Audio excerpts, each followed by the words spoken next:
Hey everybody! Welcome to ABA Inside Track, the podcast that's like reading in your car, but safer. I'm your host, Robert Perry Cruz, and with me as always are my fabulous co-hosts. Hey Rob, it's Diana. Hey Diana. Hey Rob, it's Diana. Hey again, Diana. And it's Jackie. Hi, Jackie. Hey everyone. Hey. How you doing? You know, I'm here, so that's great. So that's good. So I'm just living the dream. Of being here. Just being here in the studio. I'm trying to act like one of those people that go on like a talk show and are trying to act cool. You're totally pulling it off. Keep trying. You seem really, Try again. really cool right now. Maybe I'll have to restart my cool-o-meter. You're like, oh, I just been in the green room. Yeah, right. Just came down. I've just been hanging out in the blue room. The blue room? No, it's green. It's a green room. Do you know what that is? No. Green room, that's like the term for when a guest comes and they have like a room to sit in before they go on, and there's like snacks and water. It's I the thought green you were room. just okay. I thought you were just like labeling a room. No. It's like, I why? don't know why it's green. Oh. Is it to be calming, or in case they need to use it as a green screen? The room is not actually green. It's not really necessarily. green? No, that's just the name of the room. It That's could be whatever. crap. If you watch the movie Green Room, you would see that their room is not green. It is like a gross old room. Oh, I didn't see that movie. Well- I saw The Room. That's different. I saw that room too. That will never leave me. No, I saw that movie too. Yeah. this is a bad movie. Yeah. They're. Did you see that? They're doing a remake about making With, The Room with James Franco. Yeah. Huh. It's gonna be funny. It's gonna be great. But in any case, when we're not talking about crappy movies Okay. or studio terminology, we're actually a podcast about behavior analysis and behavior analytic research. And this week is no exception to that. We're going to be talking about the topic of Pica. And we have two fabulous articles that we will be reviewing with you, our listeners. Neither of them are about the movie The Room by Tommy Wiseau. Oh hi, We don't Rob. think they are. I haven't looked thoroughly into them. Maybe it's in there somewhere in the results. So the two articles are Functional Analysis and Treatment of Cigarette Pica by Piazza, Hanley, and Fisher from the Journal of Applied Behavior Analysis, 1996, and Treatment of Pica through Multiple Analyses of Its Reinforcing Functions by Piazza, Fisher, Hanley, LeBlanc, Wurzel, Lindauer, and Keeney from the Journal of Applied Behavior Analysis, 1998. It's the Piazza Hour. That's right. Everything. That should have I'm been our happy to topic. give Kathleen Piazza some airtime because Me she too. does some really awesome research. So we're switching it up. Our topic is not Pica. It is Kathleen Piazza articles. We just happen to pick two Kathleen about Piazza, Pica. come on down! I would love to fangirl her. Oh yeah. To be honest, I've never met her, and I really want to. But I've indirectly stood in a circle while she was talking to other people and pretended that we were friends. Nice. So just a little bit of a rub off. Yeah. And I was like, yeah? Uh-huh. And she was probably like, who's that creepy girl just standing here? Did yeah, she no, go to Babbitt? She did at one point, I think. Okay. Yeah, she's been before. Yeah. I guess, yeah. I don't know if I've certainly never met her. But I would like to. So, Kathleen, if you're listening, let's be friends. I've been much braver since we started doing this show. Yeah. You have, actually. And You talking to talked people like, excuse me, I'm going to go talk to you now. And if they're like, who are you? I'm like, I have a podcast. It's downloaded by tens. You're hiding behind Tens. you're hiding behind the what's this called? Microphone? No. Pop That screen? thing? Yeah, you're hiding behind your pop screen. Well, I carry it around with me. I know, you're like, hello, I'm on It's a conversation my podcast. starter.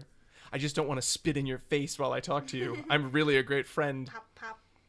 But we're not talking about spitting would in be peas. bizarre. We're Let's talking not do about... that. Well, it's a good thing we have these pop screens because we're talking about Pica. Pica. Or as we say here in New England, piker. I don't think we say that here in New England. Piker. Nope. I hope not. I wouldn't We even know don't. what someone meant if they We said don't say piker. piker. Me too. Okay. So before So- we get into articles, yes, I think you were going to do it anyway, Diana, but talk about Pica Generally. generally. So pica falls into the category of an eating disorder and is characterized by ingesting non-edible items.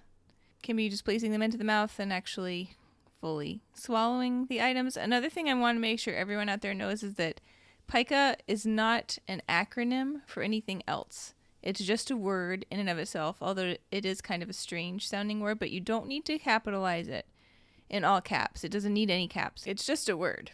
So I wanted to get that out of the way. Okay? Okay. All right. No capitals on pica. Exactly.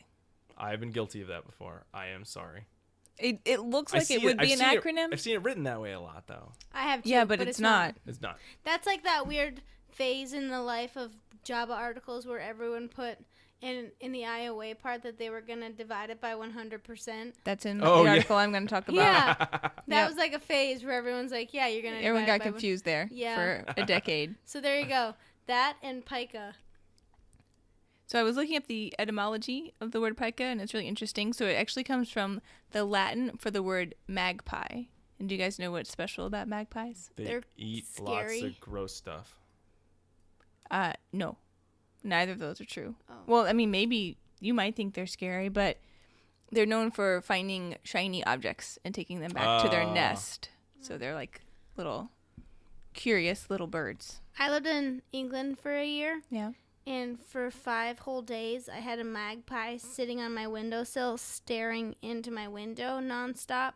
And then when I would walk to campus, so I lived like a mile away, it would fly, and then it would hop on the little wall next to me for 5 It straight followed you? days. Yes. Oh. And it was so creepy. It didn't it was just in the morning, and then I would go back, and it would be sitting on my windowsill, just staring into the window. And then it would be like hopping along this wall. And for a while I was like, am I dreaming this? Because it's so creepy. Is this bird going to follow me for the rest of my life? Only 5 days. Were you wearing a sequin jumpsuit the whole time? Oh, you know I was. So there we go. Now we know. No, I think that was my drab black days too. So I just was all wearing all black. You're sequin black, though. Yeah. So anyway, that's why I don't like magpies. I have nightmares about them.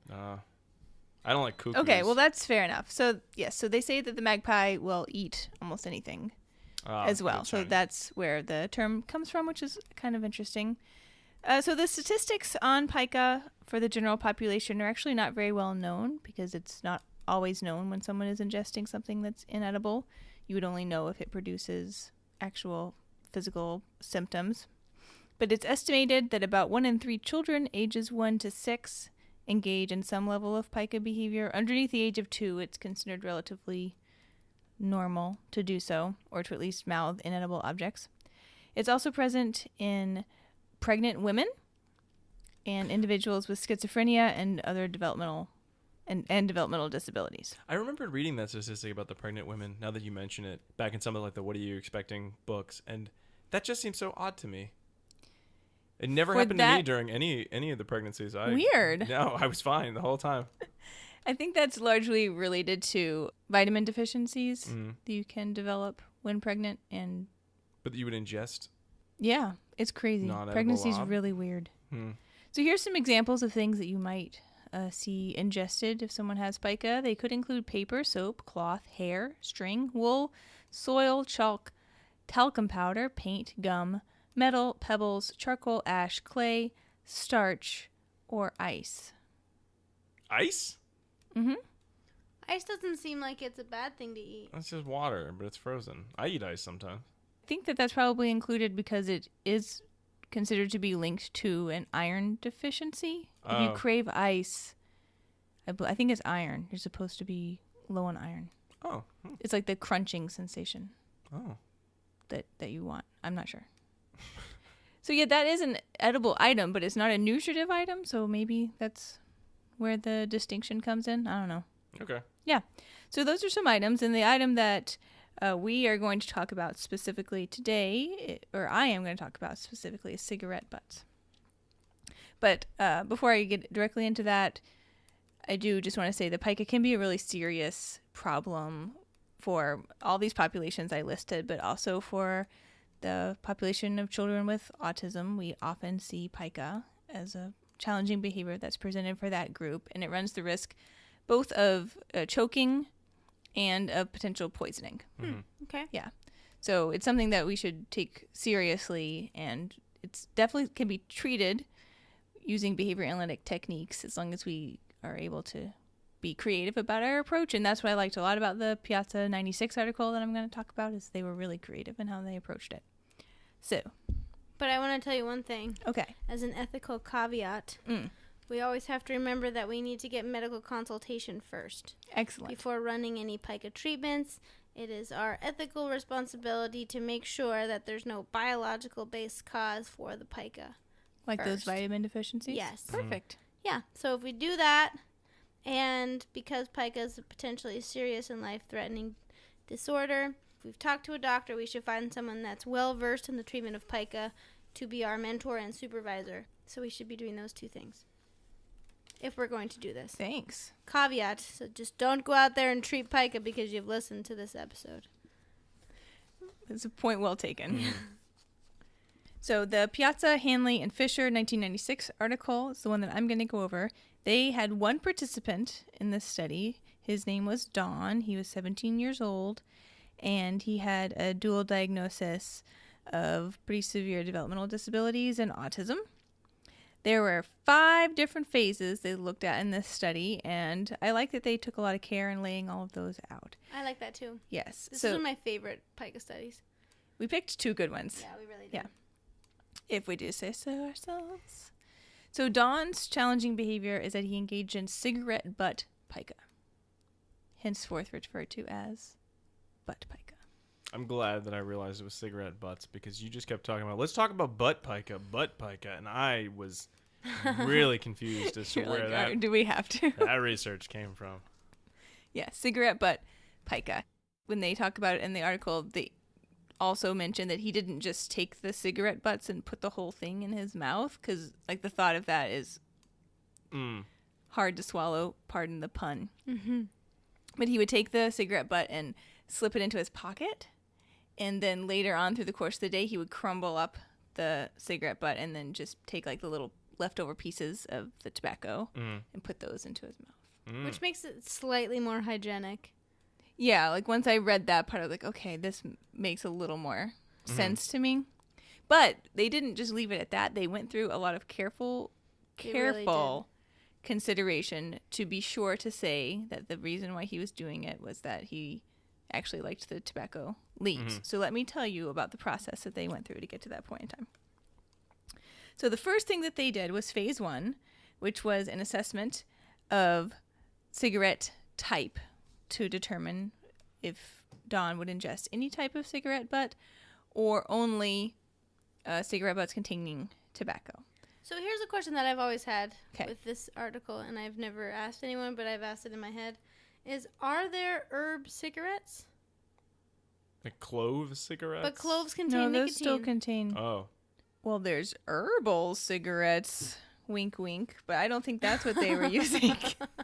Not in 96, no. Oh, okay. Okay. Well, I guess so- It could- just they says could have, I guess, nicotine-free edible herbs. You know, I didn't think about that while I was reading it. That they had to make their own. Like oregano? Yeah, that seems likely. That they just use some kitchen herbs. I suppose. Herbs. Oh no, you can buy them. What's in them? You can buy nicotine-free cloves. Okay.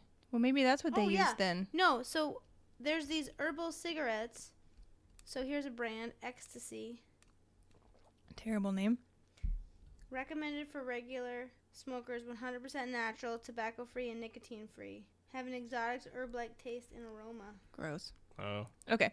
So so apparently you can buy nicotine-free herbal cigarettes. So they must have purchased some of those. They didn't specify. That was a really good question, Jackie.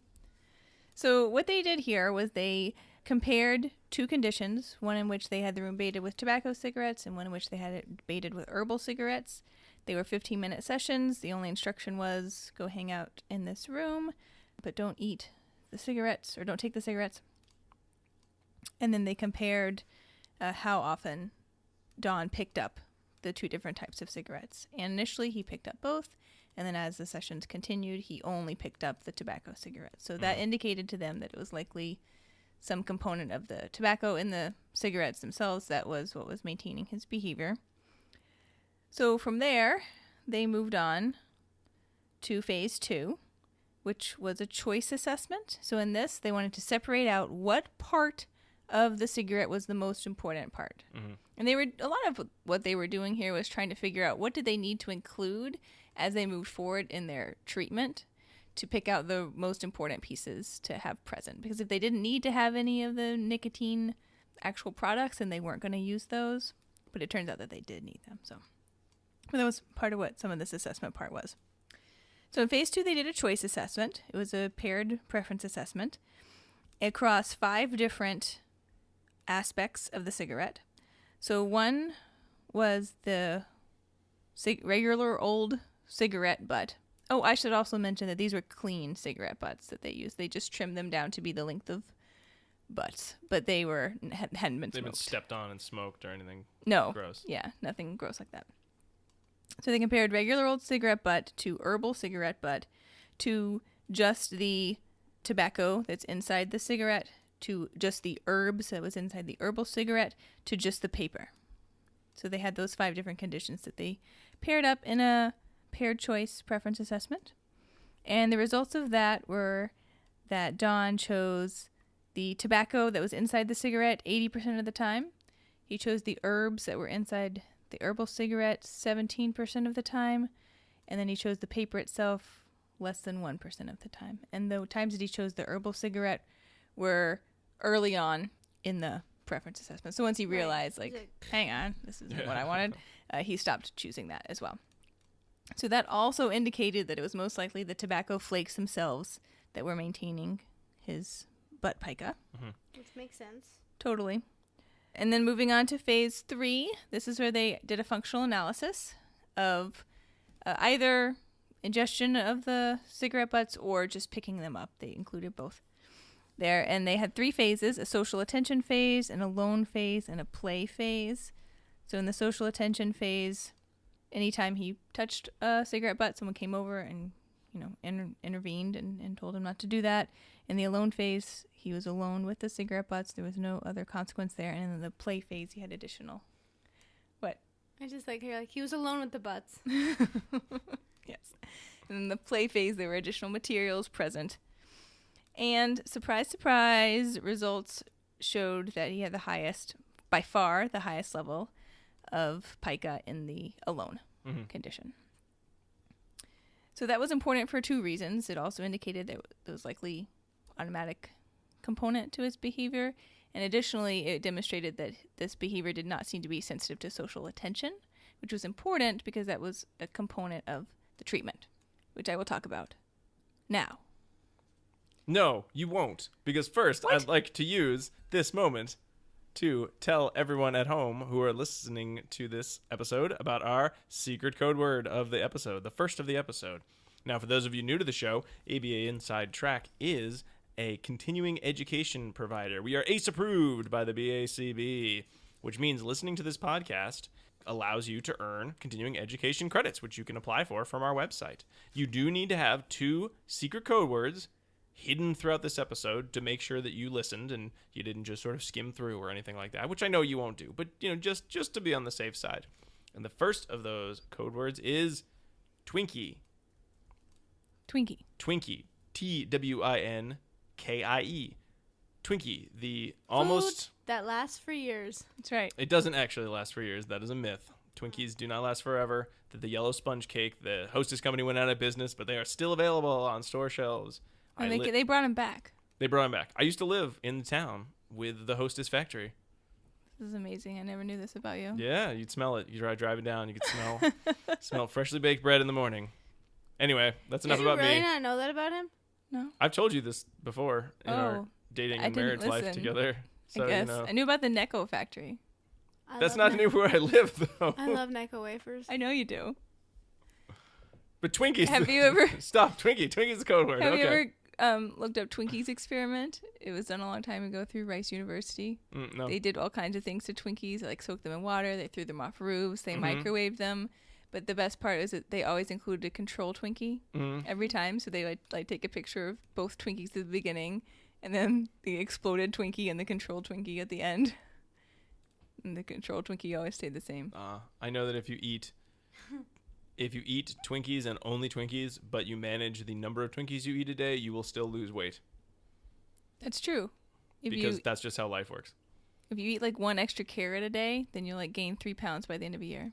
But that's just caloric intake. Yeah. You guys are crazy. Okay. Anyway, Twinkie is the password. Or the code word, not the password. If you'd like to hear more stupid anecdotes, send us the password Twinkie. Or if you want to hear more about Pica, don't send anything. Okay, it's Pica. All right, now I'm going to tell you about the treatment. Cool. You ready? Yeah. Okay. So, well, first of all, as everyone should, they did a baseline condition, That's right? great. It was just like the EFA This condition. is our want. Right. So, baseline, they had 6 butts that they placed around the room. They said, okay, they had some toys or some magazines available. Said, okay, go play, but don't touch the cigarettes. And then there was no consequence. So that was the initial phase, and they looked to see what the level looked like there. They followed that up with a non-contingent food phase, in which preferred snacks were available in the room, as well as it was still baited with the cigarettes. And that was their next phase. Is it the proper term, baited? I always see that, and it always sounds so sneaky.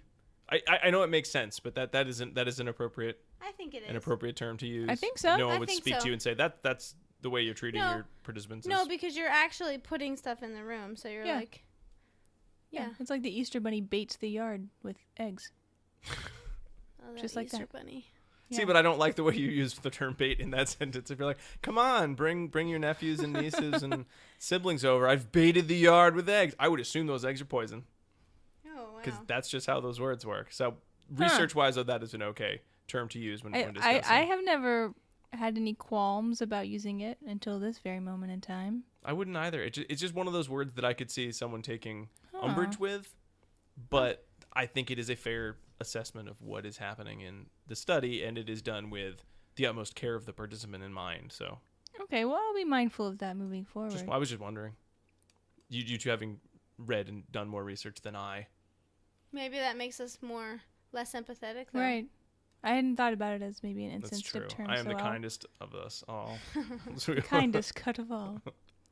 Okay, so that was what they did next was the non-contingent food, or the NCF phase, and then from there they moved into a multi-element comparison of the NCF compared to the NCF plus interruption phase.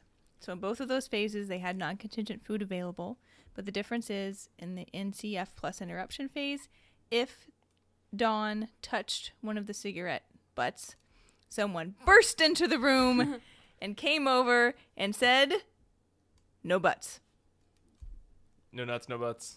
no coconuts, no butts. That's exactly what they said, no butts. And if necessary, they provided manual guidance to put down the butt. And that was it. That was the face. Well, there was one other important component of the face, and that was that a laminated purple card was hung on the wall. And it was not a big card. It was just a few inches in size. They wrote it in centimeters as you have to, so I have no idea how big it actually was, but it wasn't terribly big. And it was on the wall, and that's important to remember for the future. But before I move on to phase 5, I'm going to tell you what happened in phase 4, because I think that makes the most sense. So during baseline, they measured both pickups of the butt and an actual butt pica. During baseline, both of those behaviors were on an increasing trend, happening 2 to 3 times per minute, in fact. During the non-contingent food phase only, both pickups and butt pica remained pretty much exactly within the same range as it was during baseline. So that addition to the environment really did not change the level of behavior at all. And then they moved into the multi-element comparison between the NCF and the NCF plus interruption. For the NCF plus interruption, there was an immediate decrease of both behaviors to near zero rates. Okay. In the very first session, there were a couple, I presume, a few occurrences of touching it. He experienced that contingency of having someone come in and say, no butts. And following that, behavior really remained at near zero rates. And he also didn't eat them. Yeah, he never ingested them. Correct. 0. Yeah. Well, they had him put it down, so he really Right. had no opportunity to. But he probably could have snuck a few. I mean, like, Yeah, maybe. you know, Pop him real like- quick in his mouth. Yeah. Yeah. But I don't think that was his MO, 'cause I think he liked to, like, crumble them up. So. Right. And then during the NCF condition, even in the comparison between the two, that remained pretty much within the same range that it had been previously, with the exception of a few lower data points. But for the most part, when the interruption was not occurring, the behavior was continuing to occur. And then from there, they moved into the NCF plus interrupt condition only to ensure that it was going to maintain on its own, and it did. So behavior was at near zero rates throughout that condition with the purple card hung on the wall. So they considered NCF plus interrupt to be the clearly preferred treatment for butt pica. So from there, they moved on to phase 5, which was a stimulus control training and assessment condition. And this was cool. So what they wanted to do was ensure that butt pica would continue to not occur outside of the particular training room and without people having to be standing at the ready looking in the door to burst in and say, no butts. So to do this, they ran several training sessions per day. They did 10 training sessions per day, and I believe they were 10 minutes in length. Whoa. This was pretty much what they were doing all day long. So during each of the training sessions, they had the purple card present again, and those training sessions operated just like phase 4 NCF plus the interrupt condition. They just practiced that over and over throughout the day. And they did this for the whole phase 5 was about 18 days long. So we got a lot of practice with these training sessions. And following every 5 training sessions, they did a stimulus control assessment from there. So during the assessment, they either had a yellow card present or a purple card present, depending on the day. During either condition, there was no consequence, right? But the difference was the yellow card had no history of being paired with the interruption, and the purple card did. Because during the NCF plus interrupt, the purple card was always there. So what they did in the stimulus control assessment was every 5th training session, they then did one of these probes, basically, to see, in the presence of the purple card, did butt pica remain suppressed? And they looked at that first in the training session room, and then they expanded and probed in many, many, many different locations all throughout the hospital where Dawn was staying, and then eventually out in the community, and then in Dawn's own home. The great thing was that when the purple card was present, butt pica remained at 0. Never tried to ingest. When the yellow card was present, they did see butt pica or attempts pretty much reliably. So the yellow card did not hold any stimulus control, and the purple card most definitely did. So that was really exciting because then they were able to take it out of just the standard setting and actually determine if this was going to be effective for Dawn in his natural environment, and it was, which was great. What they don't know or didn't know was how often were they going to need to do the pairing sessions in order to have that continue, because in this study they were doing 5 training sessions and then just 1 probe. So that was a question that sort of remained at the end of the study. Another nice component that they included here was that when he first came to them, they did an initial urine and blood analysis of the levels of nicotine and then another component that's in tobacco, which is cotinine. They did that when he came into the program, and the levels, these don't have any real meaning to me, but they were 193 nanograms per milliliter of cotinine. And it said, nanograms. I think so, yeah. And it said a smoker's is usually somewhere between 20 and 700. And then after the treatment during the stimulus control assessment, they tested his urine and blood again, and the cotinine levels were below 20 nanograms per milliliter, That's which great. is level of a non-smoker. So he really was not ingesting the nicotine. I've heard some back information about this story from someone that ran the study, and they said that they were really surprised too because lots of his family members were smokers. Yeah. And they still threw the cigarette butts on the ground outside of his house. So it wasn't like he didn't have an opportunity to eat cigarette butts because they were all around him, but he still didn't, which is fascinating. Yeah. It is. It really speaks to the stimulus control of that card. Absolutely. Yeah. That all sounds so fantastical, though, that you would have this treatment, and it was paired with the card, and now the card has this high level of stimulus control. It would have to keep being paired. Yes. It would lose its effects over time. So, Right. at least as long as the study was ongoing, it was very effective. We don't necessarily know. I do know beyond that it was that. effective after that for a bit of time from this person that worked on it. But, I mean, they don't know if it's still effective. Yeah. So many years later. Yeah. But this was a really serious behavior that Don was engaging in, and it's bad for your health. It's unhygienic and really problematic for many reasons. So the demonstration that they did here and the levels that they went through to get the result that they did, I think is really admirable and is something that could be applied for many different types of behavior in the Pica realm or in other realms. But just the care that they took and how they did this assessment, I think was really nice and elegant. It's pretty amazing. Yeah. I mean, do you think it was the intensity of the no buts that played into some of the effectiveness? I don't think so. I mean, they said that this behavior was not maintained. They did not think it was maintained by social attention. But that's not really the question that you just asked me, is it? No, but the intensity is really Well, good. it was a punishment procedure then, right? Yeah. So Well, it was an interruption procedure. We know that. right. But is that the thought that it potentially had a punishing component, that the vocalization was punishing or signaled? Because behavior did Further- decrease. Well, the purple card was the S delta. Right. Yes. I don't know. I thought of it more as a blocking procedure. So Yeah, you're probably right. That was just a off the cuff yeah. thought. Yeah. I mean, I'm saying it in that way, but I don't think it was meant to be startling to Dawn Right. or anything Oh. like that. I don't think it was. I meant didn't to be. quite read it that way, but then the way you said it, I was like, oh, I guess they must have been very strict. No, I just was enjoying saying Oh. no buts.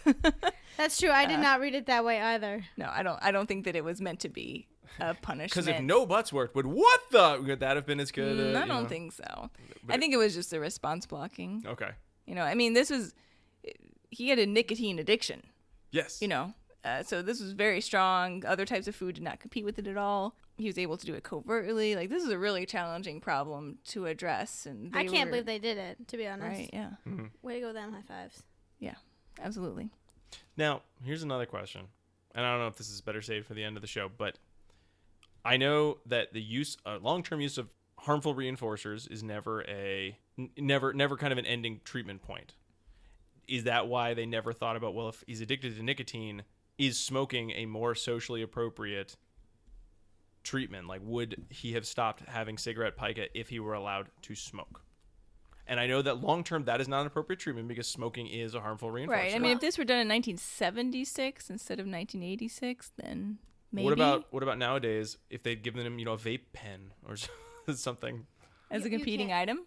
I don't As a think you competing can still item. do I mean, he was 17. Right, but that's still a harmful reinforcer. I mean, They are, right? yes. Did they decide that? Yes, Okay. they did. So I don't think they could do that. No. But also, Well, even as like a stopgap or a short term. So like, we need to do something quickly. Eating cigarettes off the ground is way worse than smoking. I don't know if it I is. don't know if it is.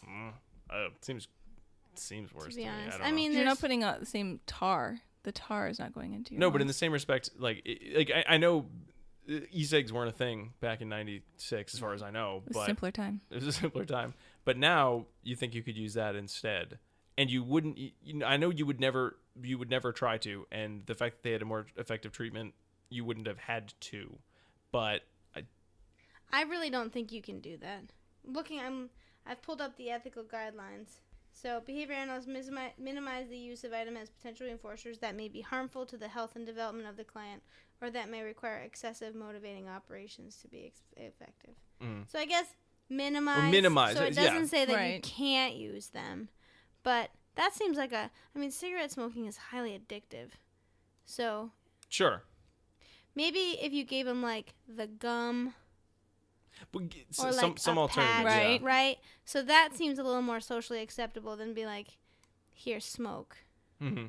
Yeah. And then you could But first, fade. they would have to determine. Right. I guess. I mean, they did do the analysis well, that- to when see that was like, the how only much reason was I- actually in his system. Yeah, and that's the only reason I brought it up is that Right. he, when you have a young man who is addicted to nicotine, has high levels of nicotine in his system, if you had the choice of, it was more one of those kind of like, if you had the choice of cigarette, butt pica, or smoking, which is the better behavior to engage in if you had to pick one? I wouldn't. Gross. If you had to, I was more curious. I wasn't actually suggesting that would be a better treatment. It certainly would not be a better treatment than the one that worked and had no cigarettes involved. The one where at the end he wasn't doing either one of those. No. Well, I think it's more what Jackie mentioned at the beginning when talking about the idea of having this big team. Pica is one of those sort of scary things. We're just objectively comparing the two. I feel like smoking is worse because then you're getting the tar into your lungs as well as the nicotine addiction, which is not good either. No. And you're risking the oral cancers by putting the other stuff in your mouth. So neither one is good, but I don't know. I feel like smoking is even worse. Wow. So if they hadn't been able to come up with an effective treatment using this, even just continuing on with allowing the pica to continue, you think would have been better than allowing the individual to engage in smoking. I'm not saying this like I'm trying to be some sort of devil's advocate to prove a point. I know, I feel like you're it's just sort of a curious thought to me, just the idea of how, cigarette smoking used to be something that was allowed and it was okay and it was a big social thing, and how so much of it is like, is terrible. You could never do that again. It's just kind of a funny change in. I think that the idea of introducing cigarette smoking to someone who doesn't smoke, that to me seems highly unethical. Yeah, I don't think you can do that. If you have a client who already is smoking and that is a big reinforcer for them, then you probably are going to need to weigh all of the challenging behavior that they're engaging in to figure out what is the one that needs the utmost addressing first. I guess which might not be cigarette smoking. Well, I guess more simply, would the participant have, if this participant were a smoker, would he have engaged in butt pica?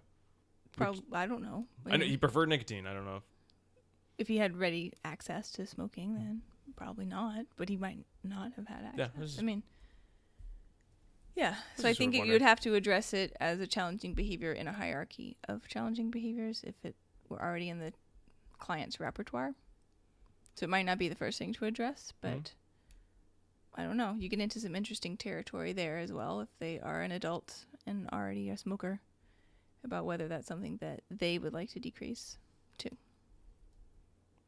Right. No, yes, thank you. It just sort of was sort of wondering, and I thought I would bring it up as food for thought.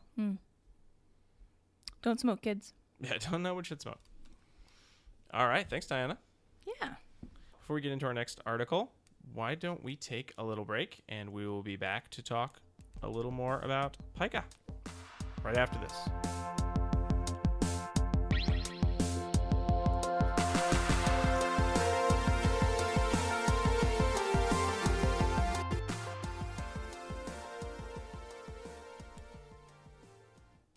Hey, ABA Inside Trackers. Are you interested in being a behavior analyst and you're not yet? If so, I really would recommend looking into the Regis College Masters in Science and Applied Behavior Analysis program. Our 2016 pass rates for first-time test takers of the BCBA exam was 90%. We think this is a true testament to our program. In addition, we're going to be starting an on-campus autism center in the summer of 2017. This is going to allow our graduate students on-hands learning right at our college, and you will receive partial tuition remission if you work at the center, which is pretty amazing. We also offer paid clinical placements and graduate assistantships starting in our students' first year, where all of our grad students are working in the field either part-time or full-time. I find you that job. That is part of my job. We also are approved by the BACB to provide intensive practicum, so students will complete 750 hours of an intensive practicum across their time at Regis. All of our faculty are PhD-level BCBAs with strong applied and research backgrounds in ABA, and all have published papers in respected peer-reviewed journals. We ensure small class sizes so that all students receive personalized attention from their professors and advisors, are easily accessible to meet with students. Two more really great things that I want to highlight about the Regis program is that we host an invited lecture series at Regis each year, which involves inviting outside experts in ABA to speak on specialized topics relating to practicing ABA. Last summer, we completed an international service trip to Iceland. This trip enabled students to learn more about providing culturally competent care to diverse populations. Students and alums work with children diagnosed with an autism spectrum disorder and provided parent and teacher trainings for 11 days. This service trip occurs every other year, and the next trip will be in the summer of 2018. And finally, we have a great location. We're just 12 miles from the center of Boston. We currently have rolling admission. We're accepting students until we reach capacity for the fall of 2017. Please check us out at www.regiscollege.edu.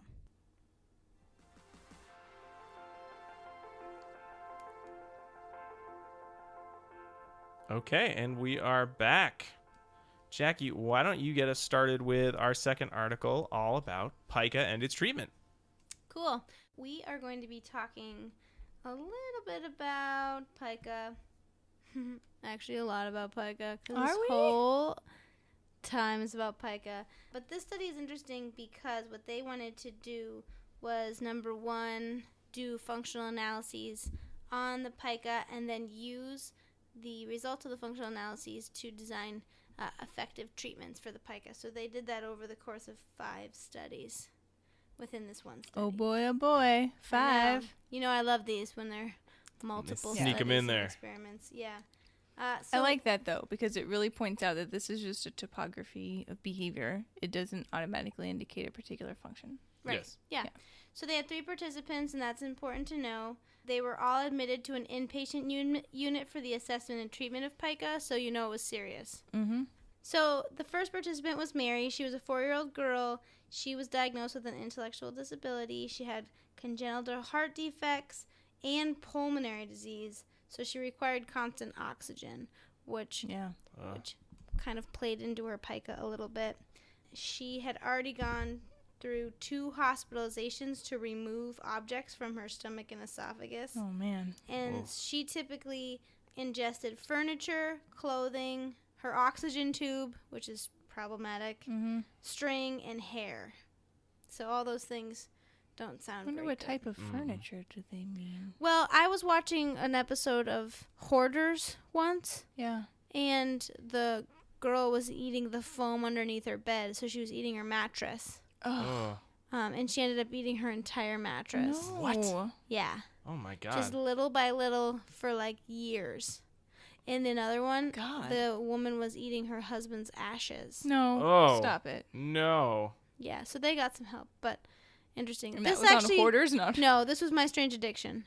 Oh, okay. Yeah, not Hoarders. Okay, that makes more sense. Yeah. They My got Strange some help. Addiction. And by they, the network got some help. In the ratings department, they didn't help those people. But yeah, so just I have great TV watching. Okay, Ugh. so she must be eating small pieces of furniture. Small pieces of furniture. That yeah, makes sense. Over a long period of time. Okay. The second participant was Brandy. She was a 17-year-old girl who had been diagnosed with severe intellectual disabilities, autism, and Cornelia de Lange syndrome. She had undergone 5 hospitalizations, and she ate keys, rocks, plastic game pieces, crayons, and coins. Wow. None of the things you should eat. And then our final participant was Tad. He was diagnosed with autism, attention deficit hyperactivity disorder, moderate intellectual disability, and severe esophagitis. Esophagitis? Yeah.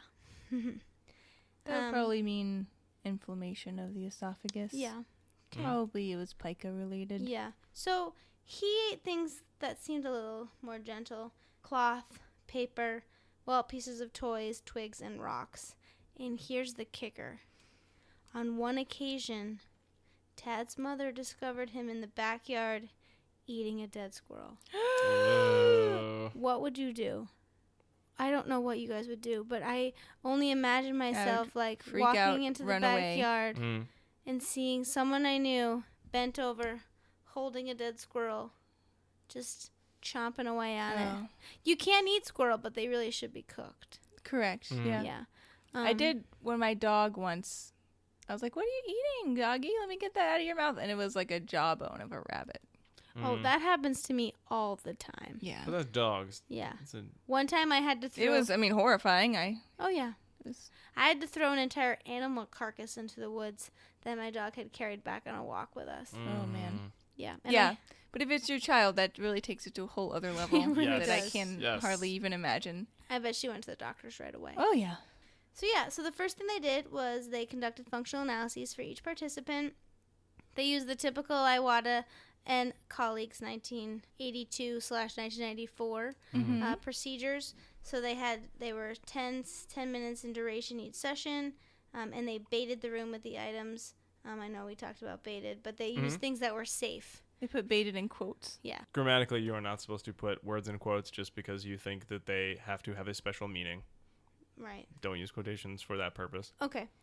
But I understand like that why sign people that do. that used to be near us, Rob, that said we sell boxes, and then boxes was in quotes. Yeah. Like, The what whole- do they really sell? But anyway, so the things that they included in the room was Velcro strips, tape, paper, chair cushions, birthday candles, uncooked beans and pasta, stuffed bear, a cloth towel, and a slinky. Anything else that was attempted to eat was blocked. And this seemed to be for Mary only because she was trying to eat her oxygen. And hair. And hair. So they couldn't take those out of the room. Right. They ran all the typical conditions. So they had an attention condition where contingent on pica, attention was delivered in the form of a mild reprimand. Don't do that. Mm-hmm. In the demand condition, they were instructed to complete a series of self-care. And then if they engaged in pica, okay, you don't have to do that.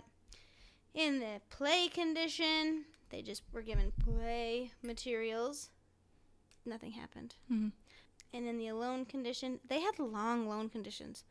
30-minute alone sessions. Wow. For Brandy and Mary. So they wanted to look to make sure that pica was still happening in the absence of any social interaction. Right. But 30 minutes seems like a That really seems long unsafely time. long. Yeah. Well, I'm sure they were monitoring. I The don't whole know. I time, understand they but were monitoring it's just the a whole long time, time. But what were they going to do? Like, oh no, they're having pica. We have to stop them. Then the whole purpose was to leave them alone to engage in pica. Right. It says that Mary's were an ignore session, so someone was Right. in their room with her. Well, they had to be in the room with her because she was continuously delivered oxygen. So the therapist had to be in the room with her, but she couldn't interact with her. Yeah. But for Brandy was just alone in her room.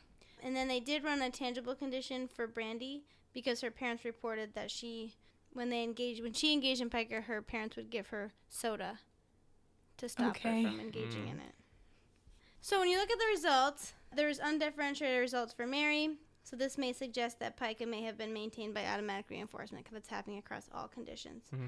The author suggests that Brandy showed higher rates of pica in the tangible condition, followed by the alone, social attention, and the play condition. So here, because she saw some slight differentiation and elevated pica and across all conditions, there's a potential for multiple maintaining variables that could keep pica still alive. And Tad showed rates of pica highest in the social attention condition. Wow, that is a clear FA for Tad. Right? It's beautiful. It's like basically 0 in all other conditions and very high from around 3 to 6 pica per minute in the social attention condition. Yeah. So I guess his mom was not paying attention to him when he was eating that dead he just squirrel. He wanted someone to probably play soccer positioned with himself him. like right in front of the window. Right? He was like, ah. Yeah. As I'm doing, I'm like standing in front of the window holding a dead squirrel. Yeah, he's just waiting for it to come out. In study 2, they tried to treat Tad's pica with the attention variable. So they did a non-contingent attention condition where they just provided non-contingent attention. And what they found was that during the non-contingent attention, they saw very low rates of problem behavior and very high rates when they used the attention baseline. So they used a reversal design where they had the attention baseline, non-contingent attention, and they reversed that. They followed it up with an alone condition at the end, and they did see elevated rates of pica in the alone condition, so that suggests that it was dual maintained. But in the non-contingent attention condition, they did see fairly low rates of pica occurring. Yeah. So that was study No attempt 2. at fading, though. No. Nope. Probably because it was so... this is such a dangerous problem at the beginning. They probably were like, let's wait for a long time. Or maybe they were just excited that they saw results. I think so. Yeah, probably. In study 3, they tried to treat pica maintained by automatic reinforcement. So they did a preference assessment to determine whether stimuli that produced oral stimulation were preferred over other types of stimuli, and they called these oral stimulation in hypotheses matched stimuli. So they were thinking that it was the oral stimulation of the pica that may have producing the sensory consequences, but obviously we don't know that. That's just an assumption. Yeah. And so what they looked there is they looked across item interaction and total duration of pica with each stimuli, and what they found, they did food and they also did non-food.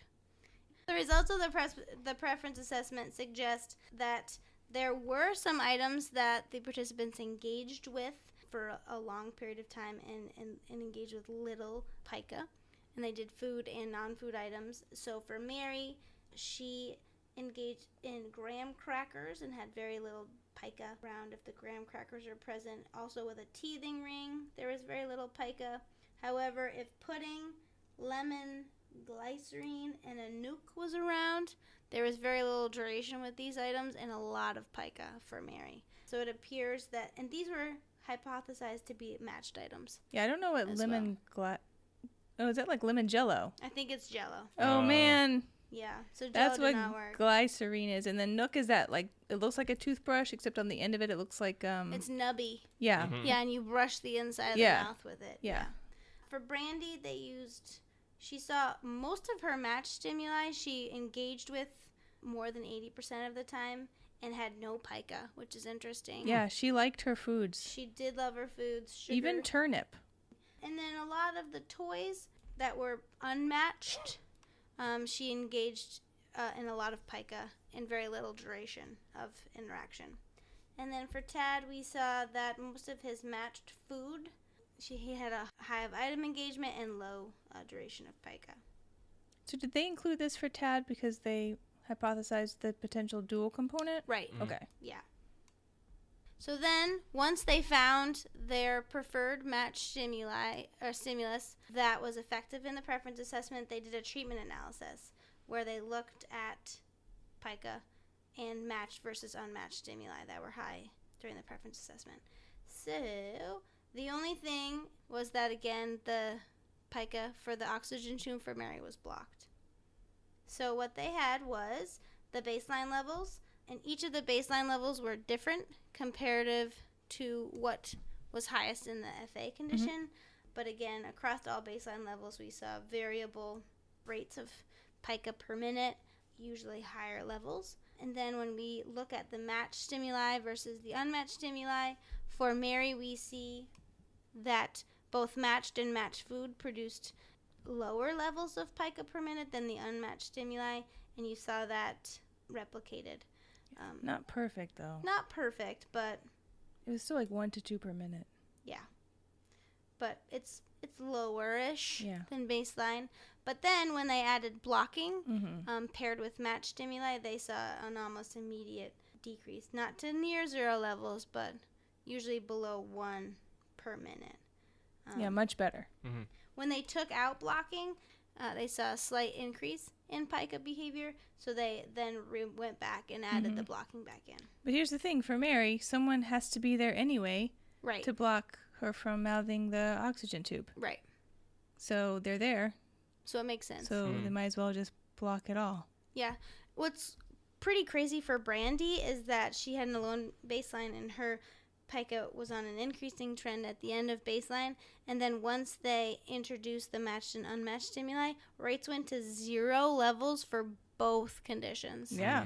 And then as soon as they reversed it back to the alone condition, she saw very super elevated rates up to 4 pica per minute. Wow. And then an increasing trend for the unmatched stimuli when they went back to this condition, and 0 rates again for the matched stimuli. And then finally for Tad, they used his NCA condition because that was what was effective in the previous study. And here it actually didn't last over time. So he did see some elevated rates of pica, but when they used NCA plus matched stimuli versus NCA plus unmatched stimuli. When they added those different components, they saw near zero rates for both conditions. And then, again, saw near zero rates for both conditions when they went back. But they saw initially elevated levels in the unmatched condition. Yeah, pretty crazy. So it's cool that they did that. Enrich the environment, right? Right. Put some stuff in there. Then they also looked at texture. So they did a further evaluation of the sensory properties of pica and did a preference assessment on texture. Firm and flavored, firm and unflavored, soft and flavored, soft and unflavored. Okay. So they went and did a preference assessment, found out hard stimuli, soft stimuli, and whether students were engaging in pica. Mary did not engage in pica with the rice cake. Interesting. And Brandy did not engage in pica with more so hard stimuli than soft stimuli. And so what they did then is they used non-contingent food and looked at if non-contingent food would decrease pica. So they really went all out in this study. They did everything they could possibly think of. And for Mary, we did see that rice cakes produced the lowest level of pica, and they used a toy play condition for their baseline. And for Brandy, strengthened the results of the preference assessment because when provided non-contingent hard items, she engaged in lower rates of pica than soft items. Yeah, she really likes the crunchy snacks. She loves those crunchy snacks. Yeah, Brandy's a girl after my own heart, I think, because breadsticks were her really number is. one, and I would be in concurrence with that statement. I bet they were the crunchy ones, not the soft good ones. Oh, not like Olive Garden. You're right. No. Yeah, they're probably those like little skinny ones that you just use as drumsticks while you're waiting for your food. Yeah. Oh, I'm less on board. Okay, yeah, Okay. that's probably what was happening. Yep. Okay. And then the final analysis, they really wanted to look at that reported tangible function for Brandy. Yeah. Because her parents were giving her cola. So they did a tangible baseline where contingent on pica, they gave her cola. That's what her parents were doing. Then they did non-contingent access to tangible items, and they saw an immediate decrease in pica. When they withdrew that, they saw an increase back to previous baseline levels, and then saw a decreasing trend when they did non-contingent access to cola again. Yeah, and then they continued. They looked at if there was an attention component, because she also had higher rates of pica in the attention condition in the FA, and NCR and NCA plus the match stimuli was also effective. So Brandy had multiple things that we could be doing with her. Yeah. And besides giving her cola, Yeah, give her attention. you don't even need to give her cola. Just give her some attention and maybe some hard breadsticks. Yeah. Right?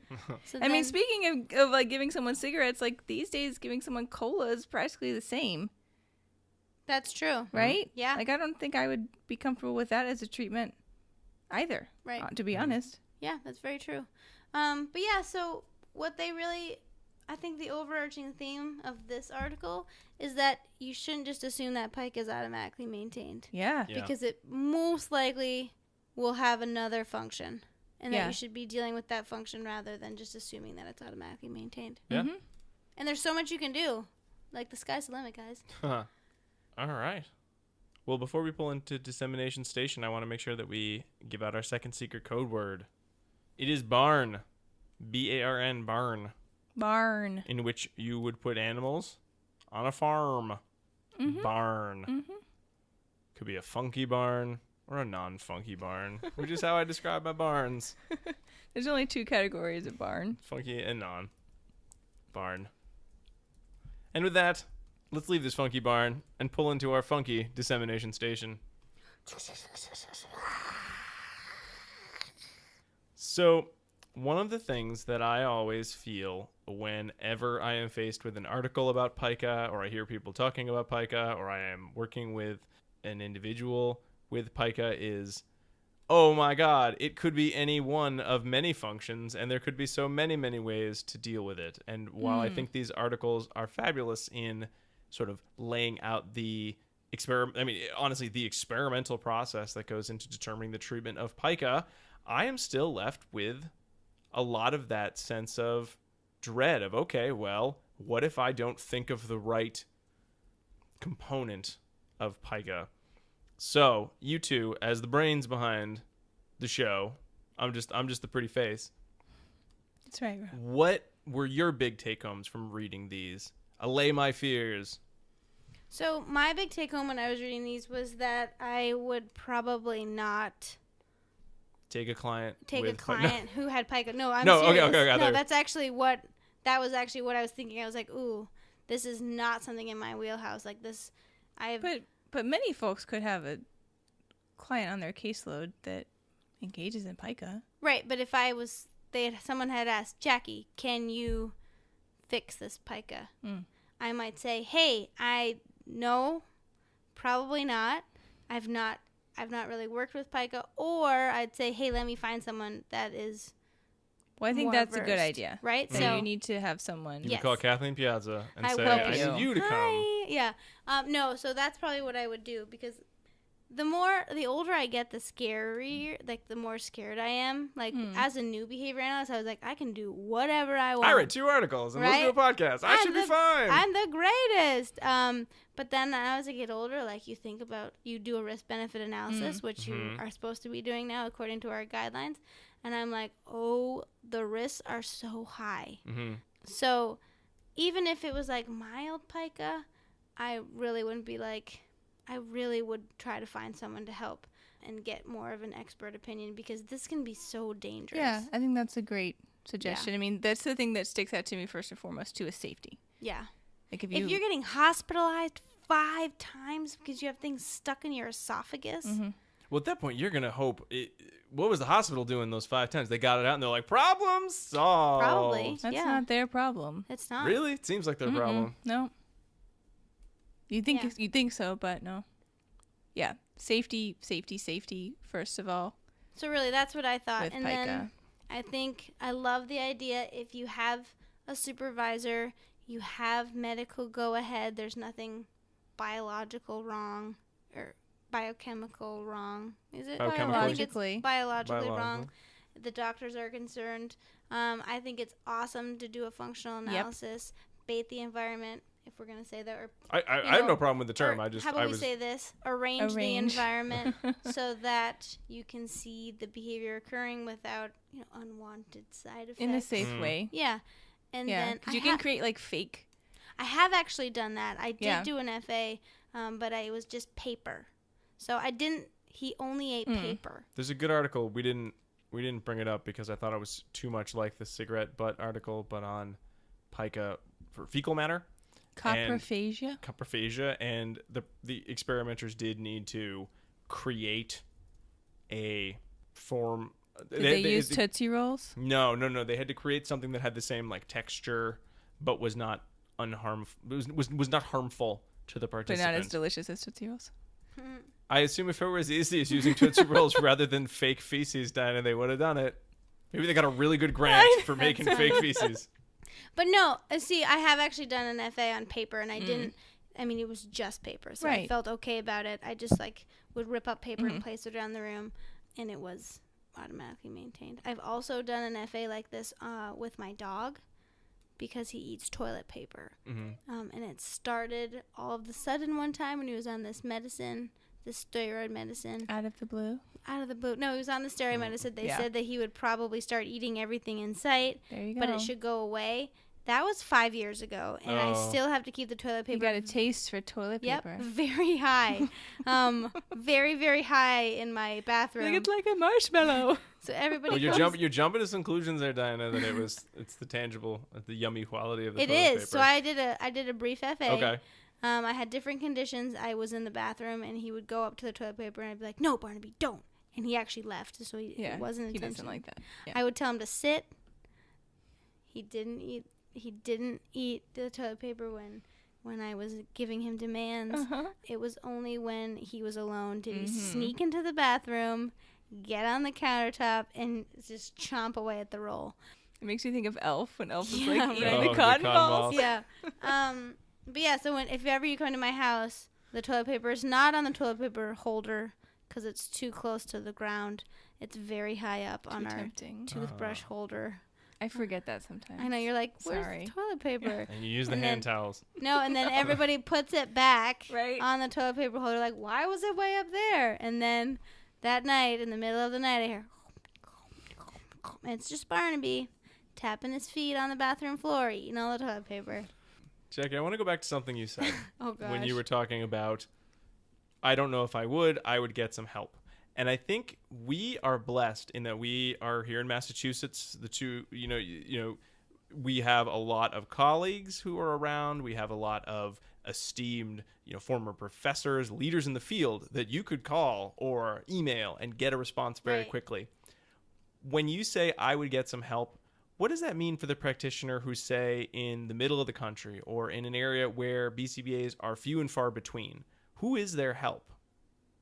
Because I think we say this statement a lot, Sure. and we're going from a place of real privilege. We have so many people we could ask for help. Right. So this is what I always tell my graduate students, that your teachers should be your mentors. Or before you graduate, you should have an assigned mentor that you have contacted and said, hello, I would like you to be my mentor. Would you want to be? And so that's something that I would stress anyone. Like, you must work with someone. You must know a BCBA. You went through a program, right? So find someone that you trust and ask them to be your mentor. There's a whole chapter on mentoring in the ethics book, John Bailey's book, his 2016 ethics edition.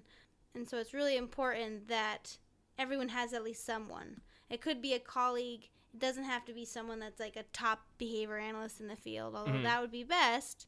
But everybody But knows those people someone. can always Right. find people Yeah. as well. Everybody always knows someone that has a little more experience than them. It's rare that you're going to be the top-notch behavior analyst, right? Because unless you are, but you always think there's someone smarter than you. Yeah. And that's the key point, right? So I think anyone can find someone. So you can either Skype with someone that doesn't live near you. You can use the ABA hotline and ask John Bailey, because he answers all of those questions on the ABA hotline. You can Or ask he him did for until advice. everyone found out that he did. Right. Now he's like, stop calling. Stop emailing. But so that's another resource that we have, that ABA hotline. You could reach out to people on the BACB listserv. I know that more than once someone has contacted me because I have the BACBD status. I don't know them, but they're like, here's some issues that I'm having. Can you advise? Because it was a level 6 on the levels of issues. So that's something that you always have the option to do, is just call someone up on the BACB listserv. So those are some good resources. Also, I think you should never feel like you have to do it alone. No. Also, another great place to make those connections is at conferences. So people love it when they're talking, and at the end of the talk, you go up and talk to them.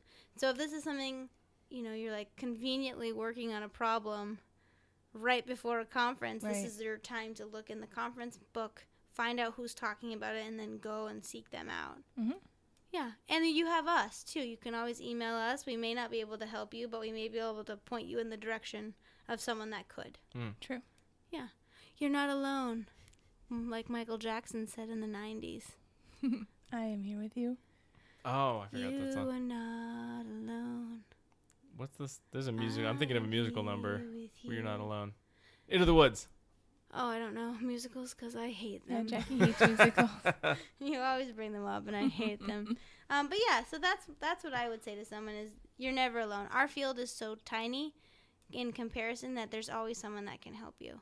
And you should never, ever, ever do something that you don't feel qualified for.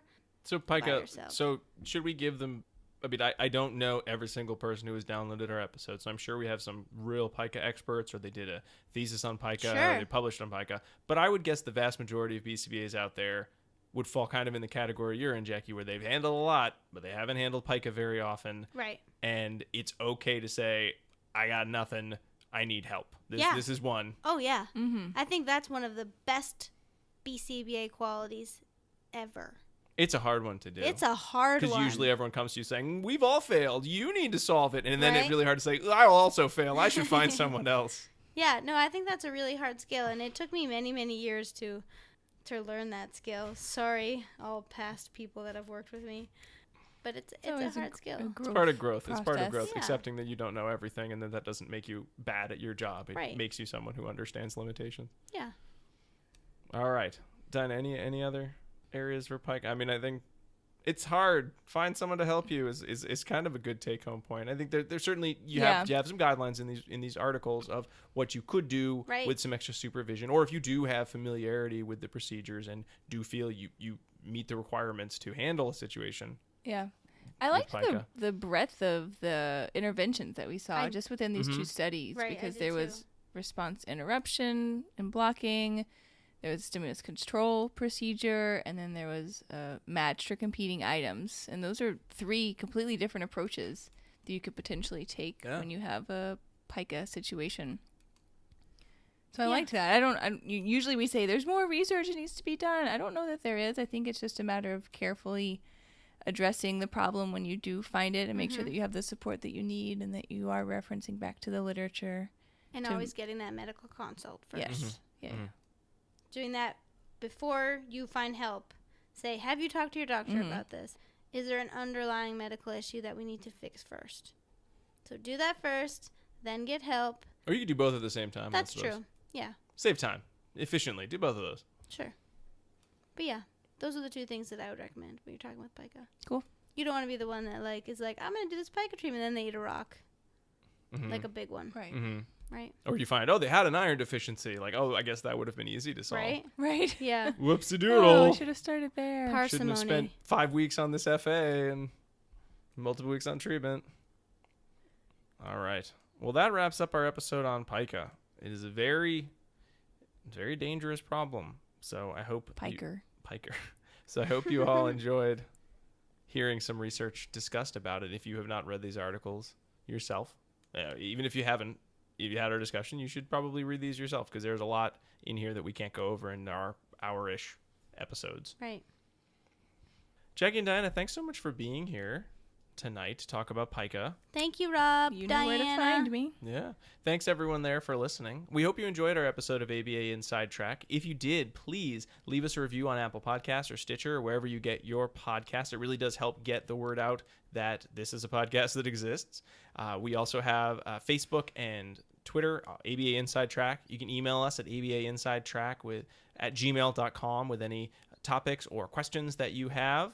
Like Jackie said, we are here to be a resource. That's the point of doing the show. And while we We're might your not friends. be able to answer every question, we can at least try to point you in the right direction. I think that's everything. Sure is. Did I get all the plugs? I got them all? Yep. Oh, Everything sweet. is plugged in. It's all plugged in. All right, we'll be back next week with our preview episodes. We can tell you what we're talking about next time. But until then, keep responding. Bye. Bye. Au revoir.